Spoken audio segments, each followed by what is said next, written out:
I'm Brian Warshaw. And I'm Jay Yaz. And this is Comics Now.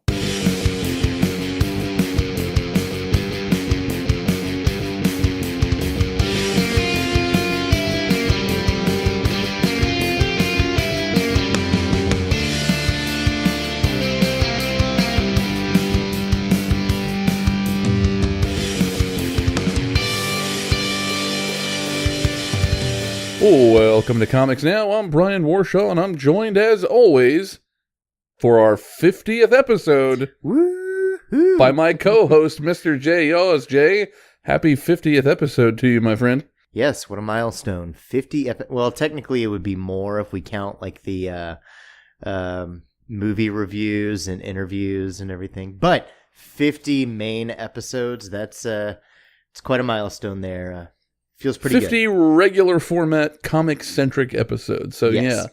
So that's pretty awesome. And yes, if you do count the other ones, I think if you count the other ones, this would be the 71st, I believe. Oh, wow. I thought it was something gonna be like that. 65 or something like that is what I would guess. But No, you gave us a good handful from San Diego, and there were a number of weeks where we did either a movie review in addition to our comics episode, or an interview in addition to our comics episode.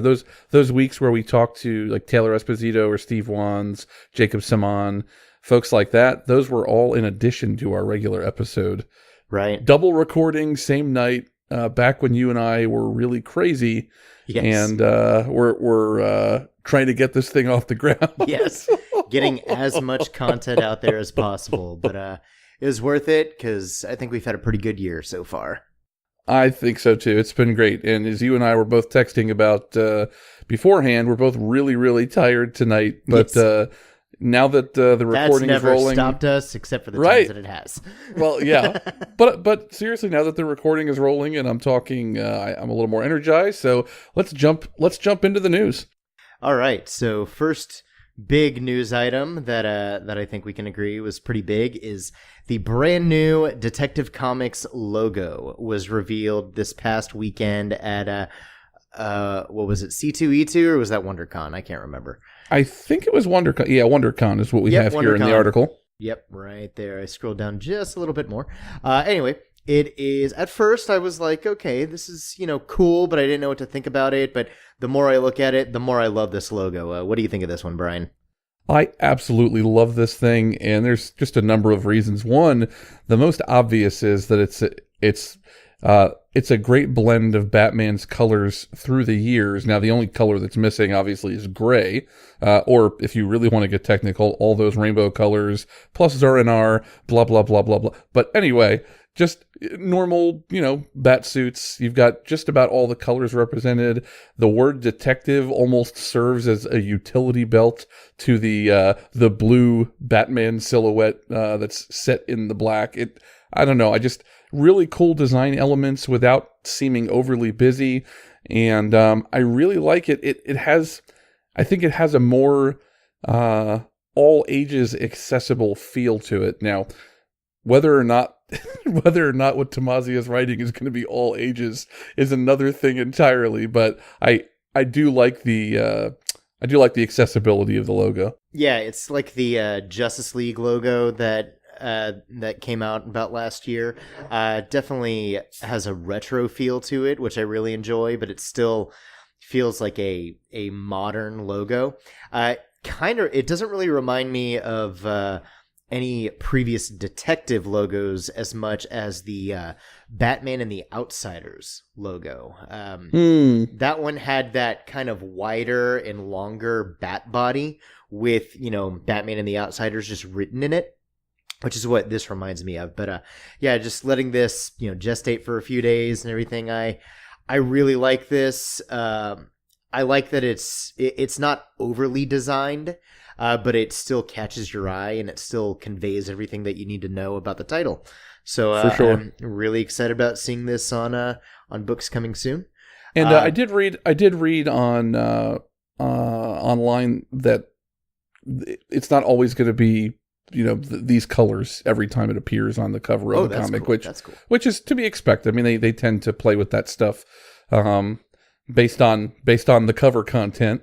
And but yeah, it'll be neat to see how it kind of works with the cover art from issue to issue, and very excited to see how it all rolls out. Yeah, and I mean, that's always fun to see. Like, they'll change the DC Bullet logo colors, or even, in Marvel used to have the corner boxes, which are always fun to look at. So I like it when they play around with some of the design elements on the covers. So I am not averse to that at all.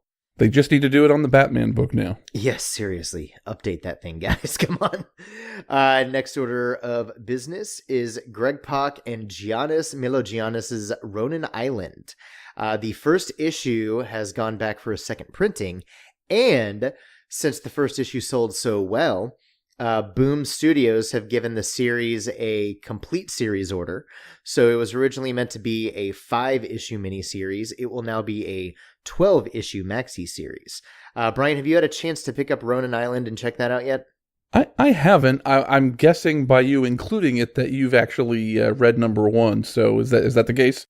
Yeah, I think it was one of my other comics we're reading a couple weeks ago. It's definitely an intriguing premise. It's kind of about a pan-Asian island with people from like Chinese, Japanese, Korean, and I think even like some Vietnamese and Thai cultures kind of blended in together in this one community, because on the mainland there was like a zombie outbreak, and then it finally comes to the island. It's interesting. It's a pretty good book.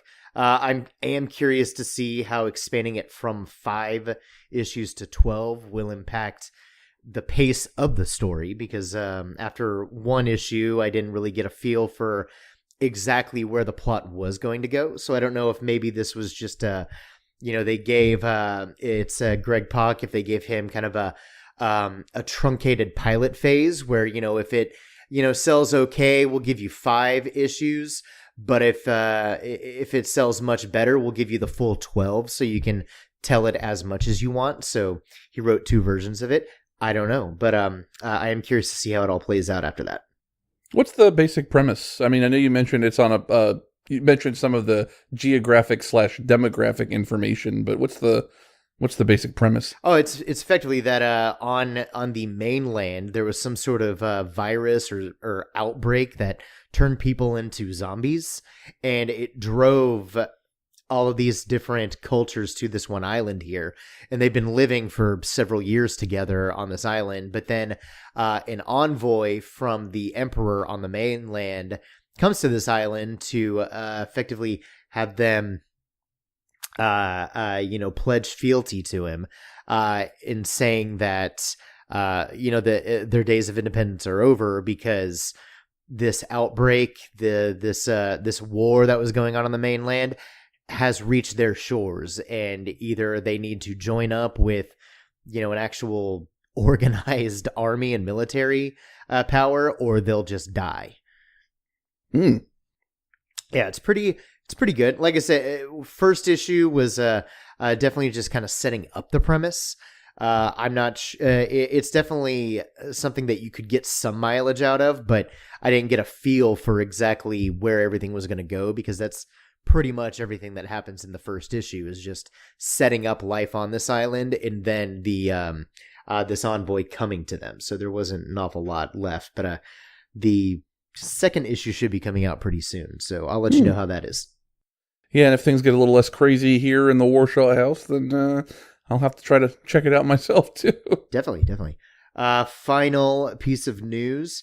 IDW and Yo Books have announced that they're going to start doing a new series of Marvel Comics hardcover collections that are more like art books, kind of the similar in vein to IDW's Artist Series books that will take pencils and sketches and layouts and everything that artists have done in famous comic series, and effectively have them as like work print titles. They're really cool. I've looked inside, like I think it was a John Byrne X-Men one.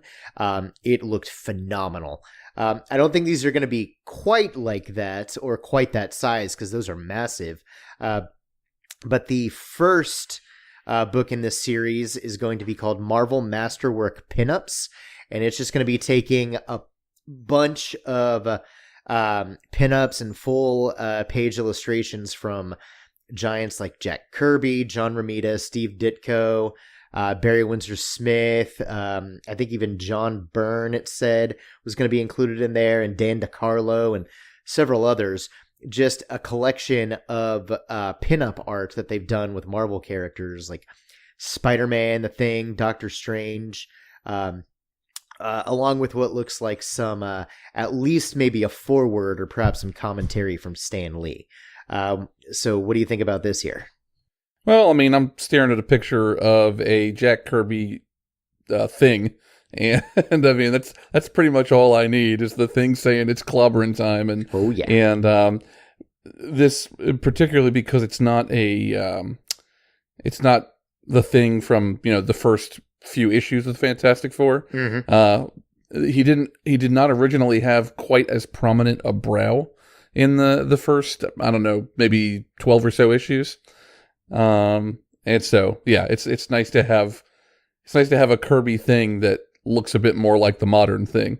Yeah, and these it looks like they're going to be pretty affordable too. I think the price point is about I think it was about maybe $29.99 or $34.99, something like that. So not ridiculously expensive as far as art books go.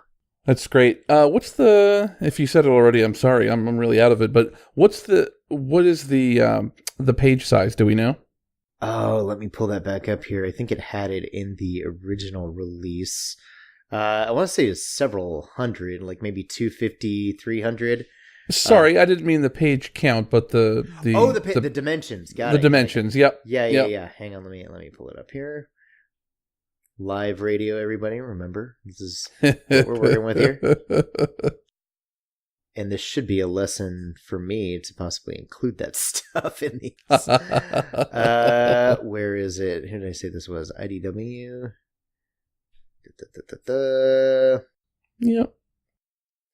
The pinups we have in the article as well, the sample images from IDW. I mean, you got a great Spidey picture, which I'm assuming is Ditko on the cover. Yeah, that's the cover too. That's a really cool picture. I like that. Doctor Strange, who's probably Ditko as well. Yeah, probably so. Book retails at $34.99. It's 120 pages, and it is 9 by 12. Oh, that is nice. Yeah. So it's a pretty decent sized book there. That is fantastic. I might have to pick this up when it comes out. Yeah, definitely. Okay, well, that is good stuff. So that's going to do it for news. We're going to actually move on to a listener question, and it's nice. We've had at least one listener question, sometimes more. I think for kind of a good stretch of weeks now. It's nice. Makes for a fun little bit of sizzle in the show. Oh, totally. So this week's question is perhaps not surprisingly from our most faithful asker of questions, our good friend Dylan Gilbertson. He's one of the earliest supporters of this show and our site. He won a statue from us in the early days, and he's been following us ever since. And so Dylan asks the question, or makes the statement, gives us the call: assemble your comic creator dream team for any character series. Jay, Dylan issues the call. Will you answer the call? I will, and I saw this earlier, and I have not come up with a good answer. How about you? I actually did my homework. You did. Excellent. So maybe this will let my brain juices start percolating or something gross like that. It will, and I think you're going to like this selection. I've thought about it probably for a good 10 or 15 minutes, and so here we go, okay? Okay. Tom King. Mm-hmm. Lee Weeks. Okay. Elizabeth Breitweiser. All right. Steve Wands. Mm-hmm. On Swamp Thing. I like that. I think it would be amazing. I like that a lot. I mean, it's right up Steve's alley too. I don't know if he's ever lettered Swamp Thing, but Steve's really into horror, and you could really get super creepy with a character like Swamp Thing. Yeah, absolutely. And Brightweiser's palette would lend itself really, really well to kind of the flatter colors that work really well with Swamp Thing, because get a little overly detailed in the coloring and it just becomes a little too murky and indistinguishable. I'm thinking especially too about one of the things I love about when Weeks and Brightweiser work together is they play off of each other really well with the inks and the way that Brightweiser interacts with the inks that Weeks lays down. Yeah, so definitely. I think that would be some cool stuff for Swamp Thing. Definitely. So I'm just gonna start listing names that popped up in my head. Buzz Aldrin. Yes. Richard Nixon. A jar of almonds. That's a Whose Line Is It Anyway joke, by the way.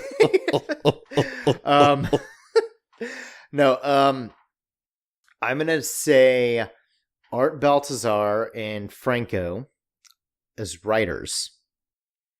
Doc Shaner.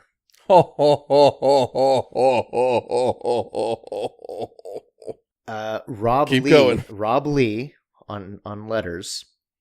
Been doing like Doomsday Clock and Adventures of the Super Sons and everything.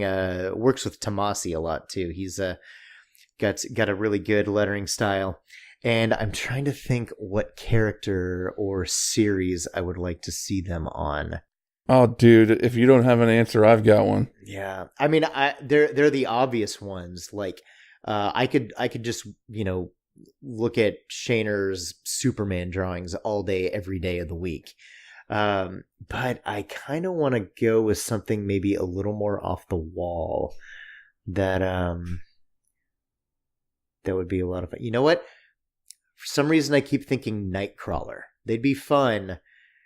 Like Baltazar and Franco with their really high energy, kind of all ages, very, bubbly writing. And then Shaner's really clean aesthetic on Nightcrawler. I could definitely see that as like a swashbuckling Nightcrawler series. That would be really cool. What were you thinking? Shazam. Yeah, Shazam's the obvious one too. So, I mean, it's obvious, but it is obvious because it's perfect. I mean, pretty much, I've said it a million times, but you put Baltazar and Franco's names on something, I'm probably gonna at least pick it up to check it out, just because I love their work together. And then Shaner, he is one of my favorite artists right now, if not ever. Even in the short amount of time I've been aware of him, but. Yeah, Shazam, Nightcrawler, a Superman book, anything like that, I would see them on and love to see them. Well, sweet. Dylan, thank you for the question, as always. And I think we've gotten questions kind of like this before, but these are always fun to answer. Because your answers always change. Yeah. I always think of something else. So I wouldn't mind getting questions like this again in the future, too. Yeah, absolutely. So, Jay, we've been doing some giveaways. Why don't we get some updates on those bad boys? All right. So we do have our iTunes review giveaway, and we actually have 3 new reviews since the last episode. And those are from, let me scroll back and get them here. First is from Kyle the Lee, who is one of my oldest and dearest personal friends. It's 5 stars, great comics podcast. Let me be upfront, I'm not hugely into comics, but I know one of the guys on the show. I assume that's me. So I gave it a listen. Then I got hooked. I haven't read comics regularly in years, but now I'm addicted to Murder Falcon, and I'm looking forward to several other recommendations when I get the time. Do yourself a favor and enjoy this podcast. Kyle, you're a good man, and now you're an even better man for being into Murder Falcon and also liking our podcast. Yes, that is the measure of a man. Next one comes from the Jason40, also 5 stars, and subscribed. A great podcast. Jay and Brian really know their stuff. Subscribed with an exclamation point. Thank you very much, the Jason40. Glad that you like our show and subscribe to it. Do you have anything else to add?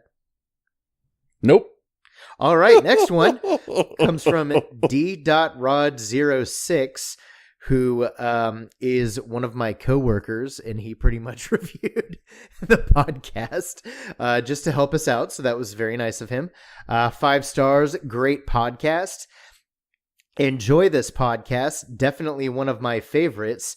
Also, I'm just here to win the ticket, smiley face. I told him it would be acceptable if he said he was only entering so that he could, leaving a review so he could possibly win one of our prizes. And I thought it was funny. So after those 3 reviews, though, we are up to 10 reviews on iTunes. So we have some winners for this contest. The runner-up, if you want to do like everyone do a drum roll in your head because, you know. The runner-up is Eldon Graham, who actually left a review last week.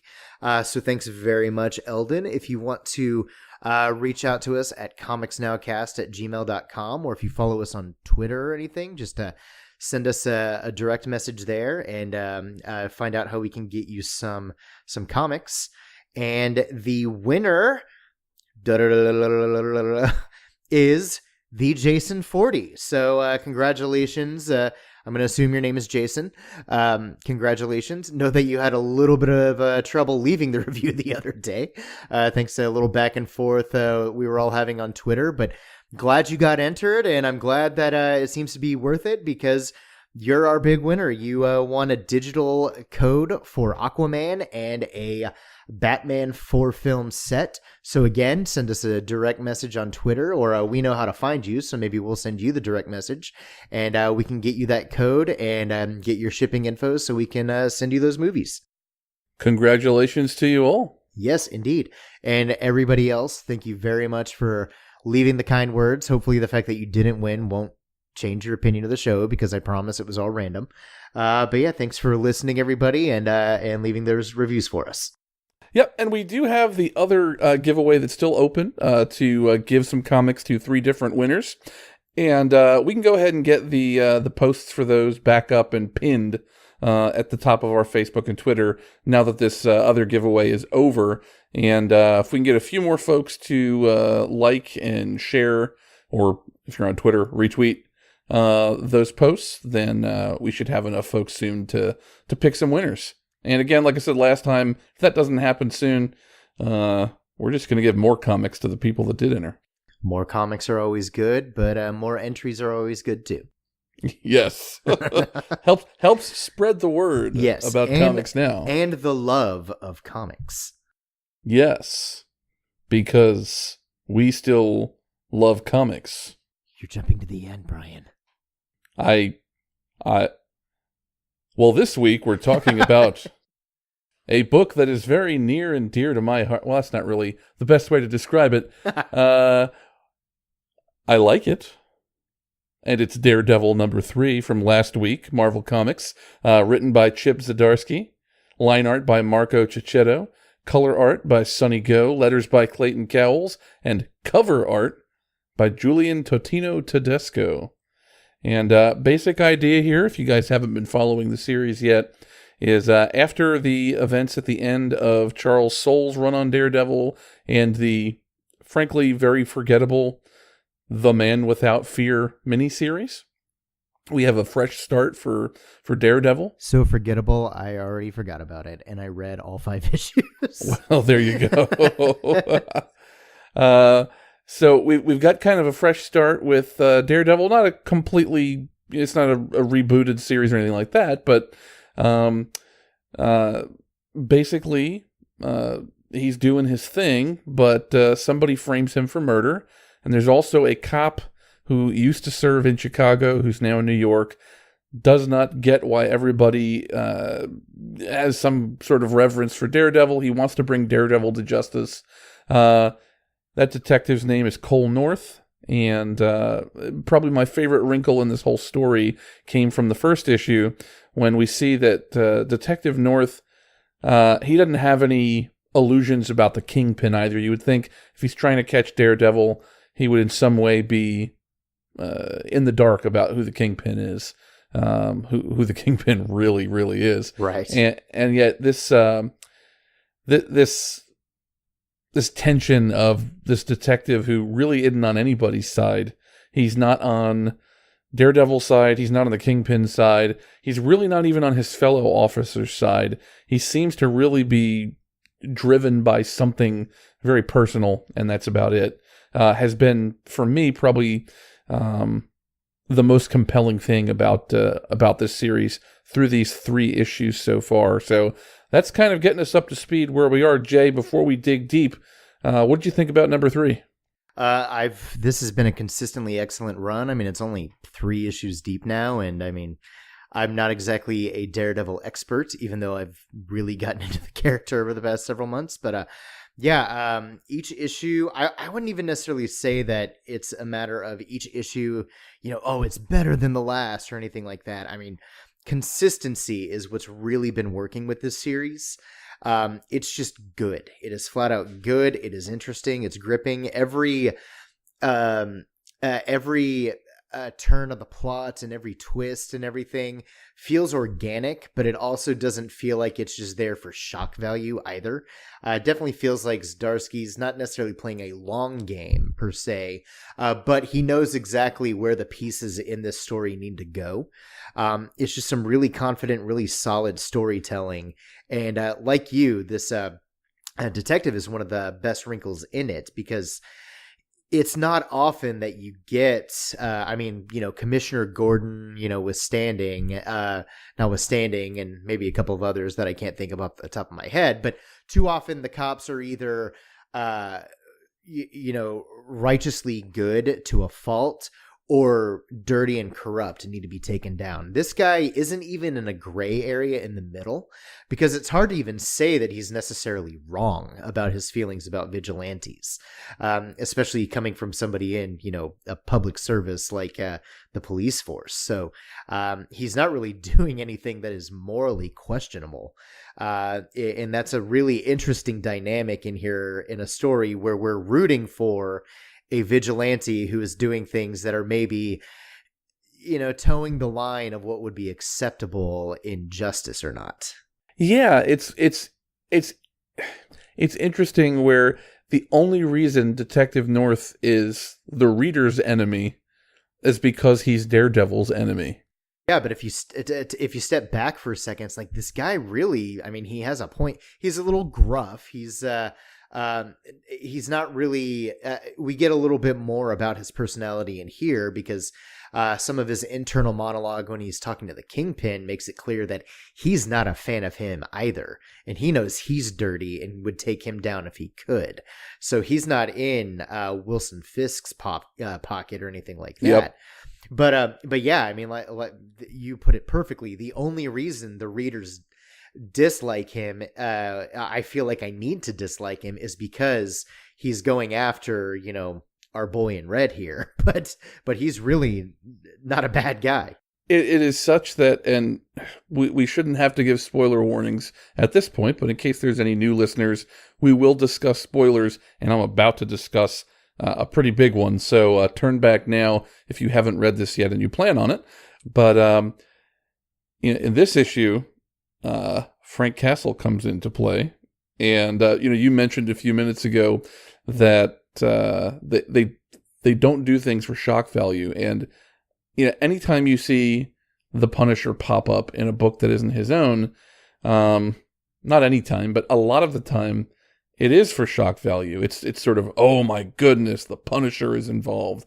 But even that felt organic to me this time, and before we pull that thread more. The reason I kind of went straight to that is that Detective North, because he isn't a villain, because he's merely the villain of the story, so to speak, he's but not an actual villain. He's the antagonist, but he's not the bad guy. Per se. Yeah, because of that, when Frank comes on the scene in this issue, before I realized that it is Frank, and he's got North in a chokehold, my heart was racing. I'm like, oh my goodness, please don't let this guy die. Yeah, he's a really good character. This guy needs to be around for a while. And so thankfully Frank just put him out and didn't take him out. Yeah. So what did you think of the Punisher showing up? I mean, is it just me who felt that this was organic, or No, I was, curious as to what was going on. I was like, were was some gang up there trying to, just going crazy, wanting to, like some cop killers out there that, wanted Daredevil loose because they hate the cops more, or, who was this? But, when it was revealed that it was the Punisher, I honestly got a big grin on my face because, yeah, I mean, I'm not necessarily a Punisher guy. I've been really enjoying Matthew Rosenberg's series and everything. And when Daredevil showed up in that book in like the third or fourth issue, that was a lot of fun too. Where it was Punisher and Daredevil just a bit against like a bunch of, I think it was like the Hand Ninjas or something like that. It was just a really fun fight on a subway car with the two of them against, a bunch of faceless hordes. So I like their dynamic together and how they play off of each other. So this is a little bit of a twist. It's, Daredevil showed up in Punisher's book, so now Frank's showing up in Matt's book, and I'm pretty excited to see where this is going. Well, I am too, and I would agree with you that in Rosenberg's Punisher, it was a fun time when Daredevil and the other Defenders showed up, but I think here it was a particularly interesting twist to have him show up, and a very organic one, because the reason he's gotten involved is because he thinks that Daredevil is actually guilty of killing the guy that he's been framed for killing. And as he says, you've seen the light. He's basically saying, finally, Daredevil is willing to do what is necessary to really get serious about taking on these violent criminals. Yeah, that's a great point. And honestly, it's that was kind of lost on me. That not necessarily lost, but that's not something that I really thought of in reading it. Like I picked up some of that, but I wasn't seeing it as Frank seeing it as Matt was finally acknowledging that, it is the right thing to do. I thought it was more just, I was just thinking a little more surface level that, he thought he realized that he thinks he killed a cop, and now he's kind of been tipped over rather than actually agreeing with him and his methods. So a good call there. Yeah, I'm really interested to see where it goes. I mean, I suspect there'll be some cool Punisher stuff, but Frank just saved Matt, but you got to think there's going to be a lot of tension in the first couple of pages of the next issue, because it isn't the situation that Frank thinks it is. Right. Yeah. Yeah, absolutely. We haven't talked about the art very much. I don't know if you were going to go into that, but I've really been digging Marco Cicchetto's style. It's definitely a little bit more, has a air of realism to it more than even a lot of recent Daredevil runs. Like Phil Noto's is not necessarily abstract, but definitely more simple lines and everything. But I love some of the panel layouts that Cicchetto does here. And oh gosh, what's the color's name? Sunny Go. Sunny Go. I kept wanting to say Marcus Toe, and I was like, nope. Not him. I like his style too, but that's not him. Yeah, Sunny Go. I love just little details like the flash of the police lights in the background in some of these where it's like out of focus and you almost get like the lens flare look of it.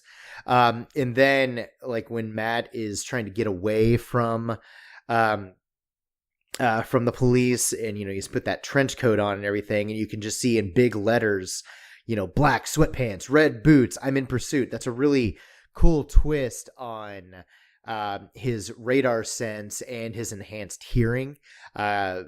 Just a really interesting way that they visualized how he's listening into things that he needs to hear to keep himself, aware of any danger around him. Yeah, absolutely. And Cicchetto aesthetically, it works for me. I think his aesthetic is visually pleasing, and I think it's effective for what he's trying to do. For me, the the home run, and it's been this way in each of these 3 issues, is his visual storytelling. You mentioned his panel layouts. He really has a very good sense for this stuff. It's probably an overuse of the term to say that, you know, a comic has a cinematic feel to it, but he really does. He really does a wonderful job here. I mean, I'm looking at the page where Detective North dives at Daredevil to finally subdue him before putting him in the back of the cop car.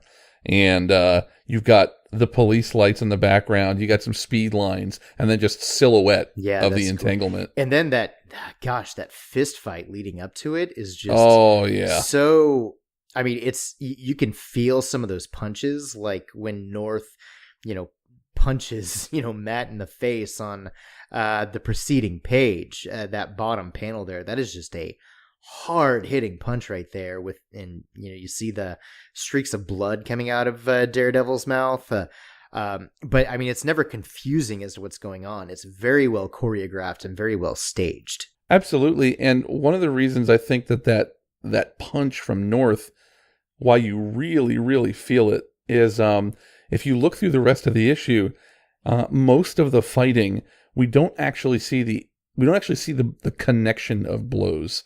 So when Daredevil is on the ground at the beginning and he's talking about how his radar sense makes it so he effectively doesn't have a back and a front, but that he's equally effective from either side. Yeah. When he kicks Detective North, you don't actually see the impact. You see immediately after the impact. The next panel, he kicks Detective North in the south. We are technically watching the impact, but you don't see the foot touching the place of impact. Right. And so that is we're kind of held from seeing that. And then in this particular fist fight where that savage blow is landed, if you look, the first thrown blow is in silhouette, and then right beneath it, you see probably a good second after Daredevil threw his punch, his hand is already down you see below shoulder level after it. And then a lot of blocks and, you know, parries, I guess. I'm not sure if that's, you know, technically correct in fisticuffs, but they're in blocking blows and everything. But then, yeah, there's just that one punch that finally connects. Yeah, and it just the perspective, we're in closer, so the arm and the fist just look really large. And Jay, I know you've been reading this digitally, right? Yes. Whenever this comes out in trade, you should really pick up the trade. I mean, I'm reading this. I'm reading the floppies for this, and Chichetto's stuff really looks great in a full size format. I mean, it's just the storytelling. The storytelling works, period, because he's laid it out really well. But getting it in the intended format, the intended size, it's some really good looking stuff. It's very exciting. Yeah, I bet. I mean, speaking of size, I bet it makes that that top panel when they're squaring off against each other makes that, you know, land even more because you know, I don't think that canonically Daredevil is one of the taller characters in the Marvel universe. I've looked it up out of curiosity, and you know, like Marvel databases or whatever put him between like 5'10" and 6 foot. So not a short guy, but not exactly, you know, a huge, you know, hulking mountain of a man. Sure. But, you know, he's standing there and he looks almost tiny compared to North, who, you know, probably stands a good 6'4", 6'5", and has, you know, a good 75 to 100 pounds on Daredevil. That's all muscle to boot. Yep. Yeah. And that was something in the first issue too, where it was clear when you see North standing next to his partner that he's a big guy. But then when you see North and his partner visit the Kingpin is just huge. Like there's this one panel in issue 1 where you can see North's face and you can see like the bottom of the Kingpin's face, and that's it, where they're standing right near each other. Yeah. And it's like, this is a big, intimidating police detective, but the Kingpin will swallow him whole. Yes, he dwarfs him, and yeah. it's one of the things that I love about when they draw the Kingpin that massive, because Oh, I mean, it's maybe on the nose, but it's just, yeah, I mean, it's just a visual representation of just how much presence he has in New York and how much sway and control he has just because of how big of a person he is. absolutely. Yeah. And speaking of him, there's, I think, my favorite page in the entire issue. And there's, I mean, credit to everybody who worked on the page for the how this one came together. But it's the page where at the top it begins with "Stay Down," where North is telling him to stay down, Daredevil, and Matt says, "My senses don't point in any one direction. So I feel everyone's faces, all looking toward me. I feel the lights on me through the throbbing pain and the blood. Everybody's watching. Everybody sees the fool in the costume under arrest." And then a panel of the Kingpin. Everybody. And then he's under arrest. Yeah. So, I mean, he knows the Kingpin is seeing exactly what the Kingpin has wanted. Right. And I mean, I think it's easy to miss it because there isn't a whole lot of flowery language, but the way that Zdarsky has been writing in this series so far, and this issue is no exception, has been just outstanding. The pacing on this page, the economy of words, it really makes this page work the way that it needs to, and I just think it's a fantastic job. Yeah, like I mentioned earlier, I mean, Zdarsky knows the story he's wanting to tell, and he knows exactly where each piece needs to go. He's not trying to make things, flowery or even, more dramatic than they need to be, because it's already a pretty dramatic, tense story. So I think he clearly knows that and knows exactly what he needs to say in dialogue and narration to get the point across.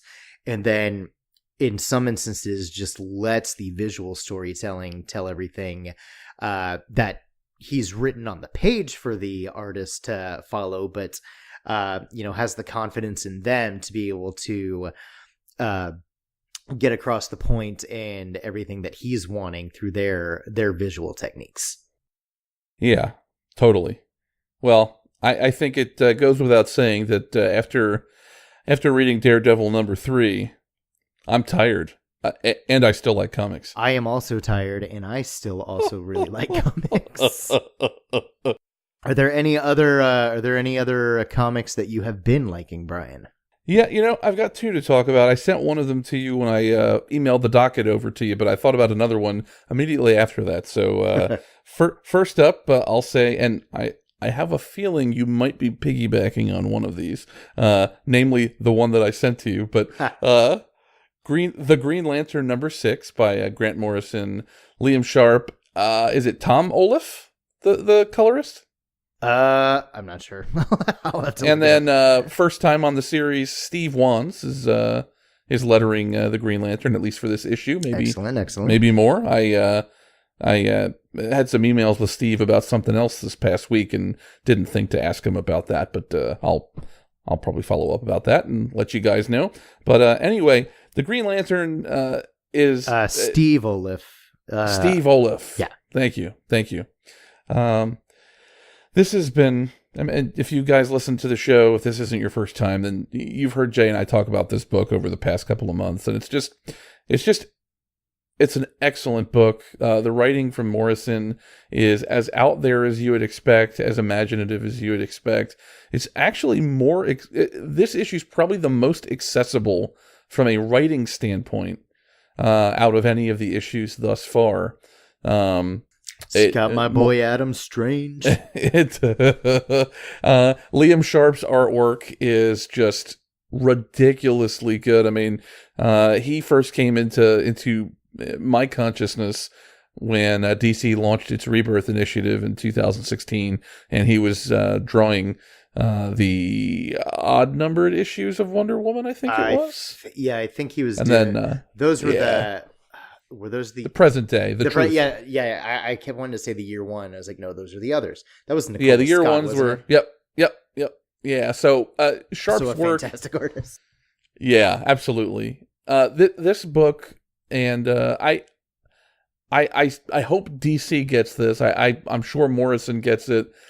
This book is maybe more than any other book that I can think of on the stands from the big two right now.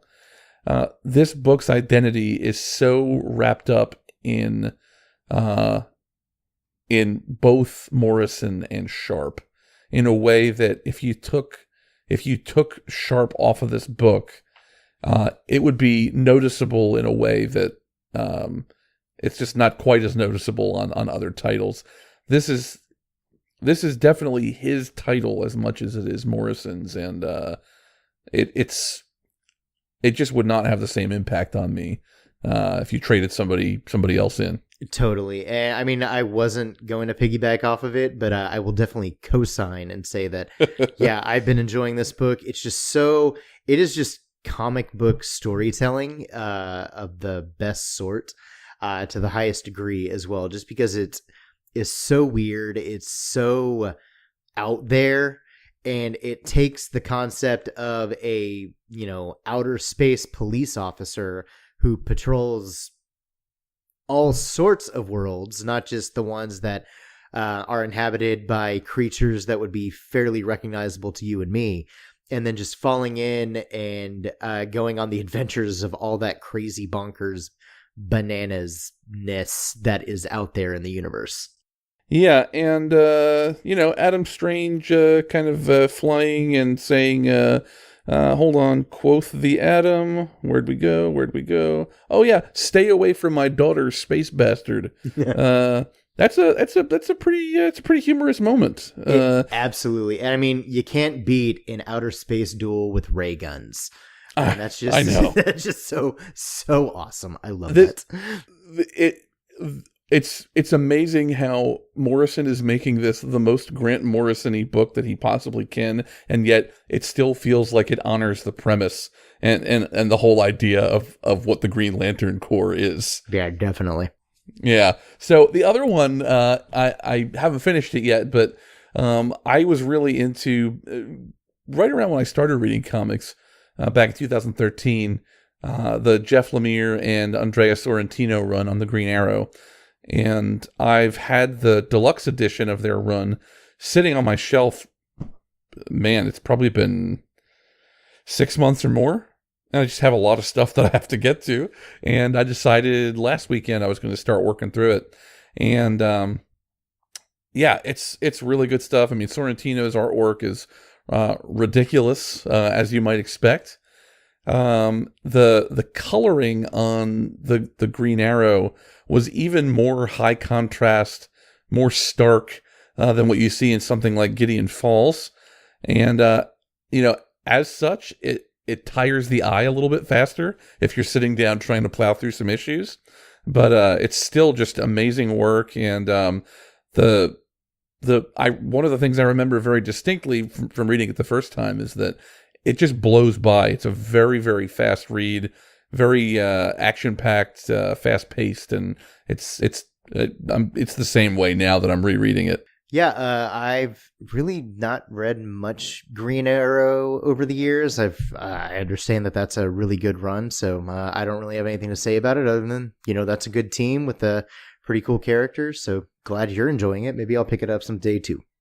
Yeah, I think you probably have access to it through some magical press-related means. I'm trying to think of when the deluxe edition was published, but if you have time and interest, then it's worth checking it out, if for no other reason than to see gobs and gobs of Andrea Sorrentino. Very nice.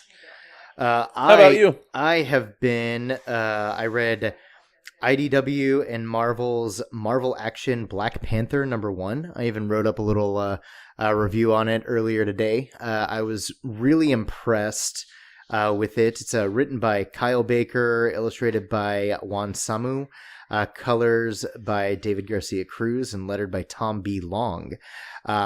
This is part of this kind of all ages initiative between IDW and Marvel.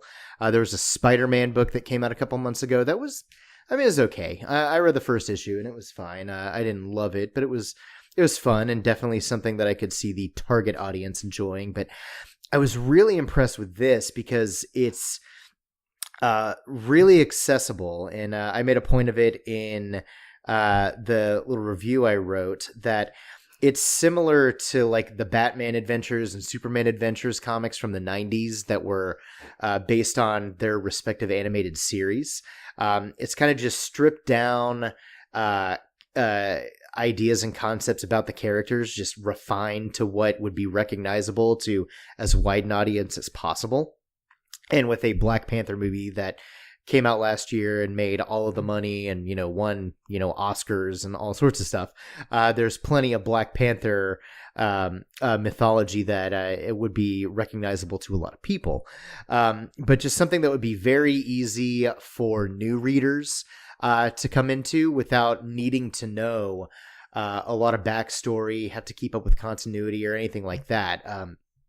And I was really impressed with that. And how it's aimed at maybe a younger audience. There's some jokes in here, like Shuri's telephone, her ringtone is "Let It Go," and of course it goes off during a press conference. So first, it's actually Hakuna Matata is the first one. And then T'Challa looks at her and, kind of, glares at her and she silences it. And then he comes back to what he was talking about. And then Let It Go from Frozen starts playing. So there are some funny little moments like that, kids would enjoy and get a chuckle out of adults too. But I was kind of surprised at how many like real world problems it touches on, because the entire story is the catalyst for it is drought and famine that has been going on in Africa that's even reached Wakanda.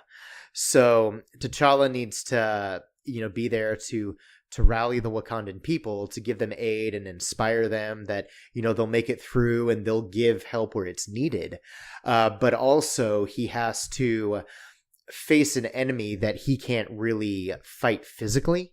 In the case of a tornado that comes about, and just bad weather and arid dry land where crops can't grow. So it was I was really impressed that some humanitarian aid kind of story ideas like that you see in the real world made it into what is ostensibly a book for kids, and how well it's handled as well. It's not heavy-handed, but it's not brushed aside either. It's actually, there's a really good balance in the storytelling here between the humor and the more dramatic elements, which was really impressive. But then you also have really cool stuff like Black Panther facing down a tornado and then wearing some modified Hulkbuster armor so that he can catch a falling jet. So I mean, it's a ton of fun. Kyle Baker, the writer, he wrote a really weird but really enjoyable Plastic Man series from about 15 years ago. So I liked seeing his name there. Definitely a book that I'm going to keep up with here, at least for a little bit. But yeah, it was really good, really good entry level storytelling for young readers or people who maybe want to read about Black Panther but don't want to have to worry about, hey, why is everybody in space right now? And also there's a job. So there's that. That's a really good book that I was impressed with. I also the other day finished reading Torso by Brian Michael Bendis and Mark Andreyko. They co-plotted the series, and Bendis actually illustrated it, which I didn't realize that he was an artist too. But it's also kind of very abstract visual storytelling. It's a true crime story based on what were called the Torso murders in I believe it was Cleveland. It was actually Elliot Ness is the main character. Oh, wow. Yeah, it was after, he put Capone away and he moved to Cleveland to become their, I think their public safety administrator or something like that. But then people look to him and he gets wrapped up in in this case where this serial killer is just murdering people from who have connections to a shanty town down by one of the lakes, and he'll behead them and dismember them, cutting off their hands and in some cases other more private areas of the body. And then just that sounds pleasant. Yeah, I mean it's pretty intense, but it's all black and white. The visual aesthetic is very. There's not a lot of detail. It's very heavy with heavy, thick lines. So it's almost like a high contrast, like photo where you can kind of tell that, it's a person, but you can't really make out who it is, just with how he renders the characters. But what's really interesting is Bendis and Andreyko actually pulled some of the like newspaper clippings and maps and various police reports and other things from that era that talked about this case and implemented them in the story. So you'll have like an actual newspaper page with the characters imposed on top of it. And then there's even photos of the area that it's clear that it's the photo just rendered in black and white with these illustrated characters on top. So it was very interesting.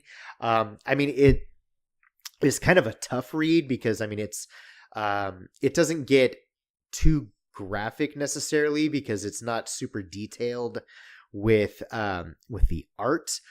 But it is definitely some very difficult. Why is that rectangle cutting off that other rectangle's triangle? Exactly. But it's a true crime case that was never solved. So there was a lot of, just a lot of tension and really no good guys in it either. Because even though Ness, you kind of like him, knowing his connection to the Untouchables, he makes some questionable choices too. That I read up on it after I finished it just to see how much, was fact or fiction. Apparently one of the things that he does in the book seemed like it would be dramatized, but it actually happened and is one of the things that historians would point to as what kept him effectively his, not necessarily a fall from grace, but effectively what kept him from being able to pursue like a mayoral candidacy and run and things like that. So it was definitely something that impacted his view in the public eye. But it's not something that I'm going to recommend to everybody. But if you like true crime, you like something a little bit different, and you want to see a different storytelling style from Bendis, it is definitely worth reading for those matters alone. Well, very interesting. That actually sounds pretty interesting to me. I might check it out. Was that a Jinx World book or? Yeah, it was recently reprinted, by DC as part of the Jinx World line. So it's readily accessible. If you just get on Comixology or Amazon rather, or the Comixology website, there's a brand new edition that came out just a few weeks ago. Okay, well. That's going to do it for that. Jay, where can folks find us doing our thing until the next episode of the Comics Now podcast? As always, you can find us on our website at www.comics-now.com, throwing up reviews and daily press releases and hosting the podcast and anything and everything else. Check us out there. We're on Patreon, so if you want to support the show, if you want to make it rain or at least drizzle or a light shower of dollar bills, go to patreon.com/comicsnow. Greatly appreciate it. We love doing this just out of the love of comics and talking to each other and you guys. But it'd be nice to be able to at least keep the lights on, maybe afford some better equipment and, more goodies for you guys in return for being faithful listeners. Yeah. And if half of you gave just $1 a month, you'd be paying for our website hosting costs hosting the podcast, hosting the website, all of that. So a little bit really does help. Yeah, and I mean, we have a really solid platform that our site's built on, and that has really, really good affordable fees anyway. But yeah, I mean, if only about 20 people, were to give $1 a month each year, that would cover our web hosting costs for the entire year. So check us out over there, and we have different tiers of support. So if you're wanting to give a little bit more, there's some more that you would get in return in the way of comics and T-shirts and goodies and things like that. You can follow us on Twitter and Instagram at Comics Now Cast. Find us on Facebook. Just search for Comics Now and like us and share us there. Recommend us, give us a 5-star rating, and leave a little review for us there. We would greatly appreciate that, and we will read them on the air. So if you've always wanted to have your name read on a podcast, now's your chance. Search for us on YouTube. Just search for Comics Now, and we're not the Belgian guy. You can email us at comicsnowcast@gmail.com. If you just want to send us any topics, comics you want us to read, anything, we're open and we love to talk with you guys. You can follow me personally on Twitter at JAYAWS. Rate and review us on iTunes. Leave us a 5-star rating and a nice review if you would. We'll definitely appreciate that. And again, read those on the air because we just love hearing from you guys and love spreading that love there. Give us a thumbs up on Stitcher. Share us on any other podcasting platform of your choice, including Spotify, which we are now on. As always, I am Jay, joined by Brian, and this is Comics Now.